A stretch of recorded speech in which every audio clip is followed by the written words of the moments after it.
guys! Welcome to my first vlog! So today is my first vlog, as in first. So, meron ako mga na-upload ngayon sa YouTube ko, mga mini vlog ko. Pero talagang hindi nyo ako kilala. Marami ko yung bagay na hindi alam sa akin. So today, malalaman nyo na yung mga yun. Pagpasensya nyo na lang muna yung boses ko kasi talagang pagpasensya nyo na lang yung boses ko today kasi talagang may sakit ng a girl na itis. And yung double chin ko, yun na lang yung pakilaman. Sobrang paepal niya. Pansinin nyo na lang yung makeup ko, napakaganda. Pero guys, pagpasensya nyo na, parang yung eyes ko nakatingin dito kasi talagang di ko alam sa camera na to kung anong mayroon sa'yo.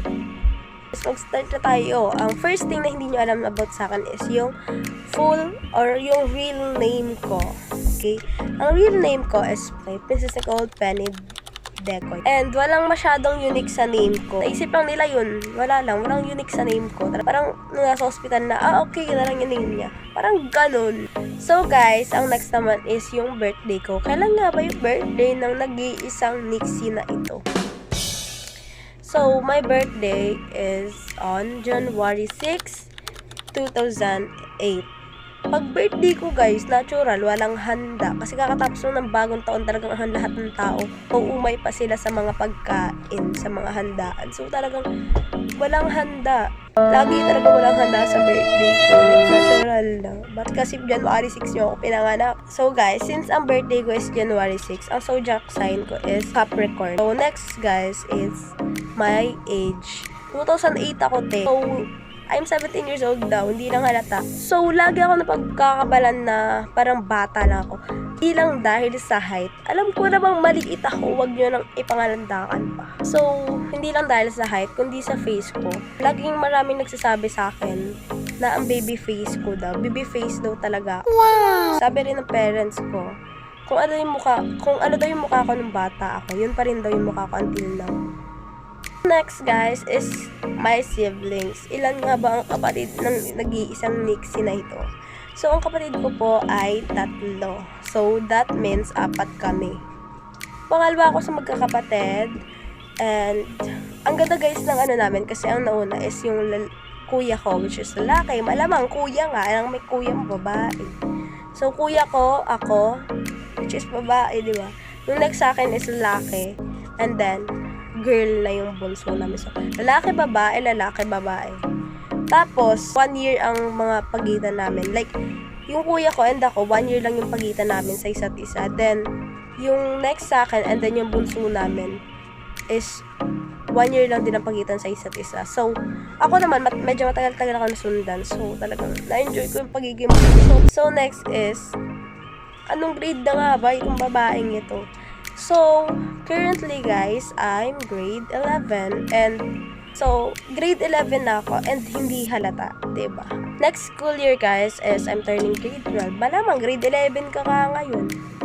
May anger issues. So, we're on to the last, which is my address. Wala akong permanent na address talaga.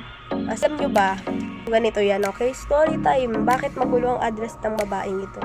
So, 4 years old ako, nag-aaral ako dito sa Caloocan. 3 years old pa lang pala ako guys. 3 years old, nag-aaral ako sa Caloocan. Pero sa barangay lang yun, parang saling kit-kit, ganyan. Tapos, umuwi kami ng Quezon Province. Tapos, ako doon una, parang saling kit-kit lang, ganon. Parang, saling pusa. Tapos, after nun, nag-school year na ulit, ganyan. So, naging official na ako na daycare. Tapos, umuwi kami ulit dito sa Caloocan. Dito na ako kinder, grade 1, dito kami sa Caloocan. Next, grade 2, doon naman kami sa Quezon Province. Yung Quezon Province guys, is sa part yun ng mom ko. And then, nag-grade 3 naman kami, ako, sa Bohol. Kasi yung Bohol is province ng dad ko. So, doon naman kami sa Bohol. After ng Quezon Province, ng Caloocan, nag-Bohol naman siya. Tapos grade 4, umuwi ulit kami dito ng Caloocan. Tapos dito na ulit ako grade 4. Tapos grade 5, kasi nga nagka-pandemic na ng mga bandang grade 6, kaya talaga hindi ako makagraduate. Grade 5 until grade 8, doon ako sa probinsya, sa Quezon Province yun guys.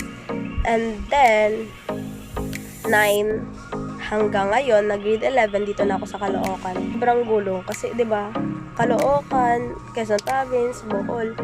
So, pag tinanong ka, saan ka lumaki?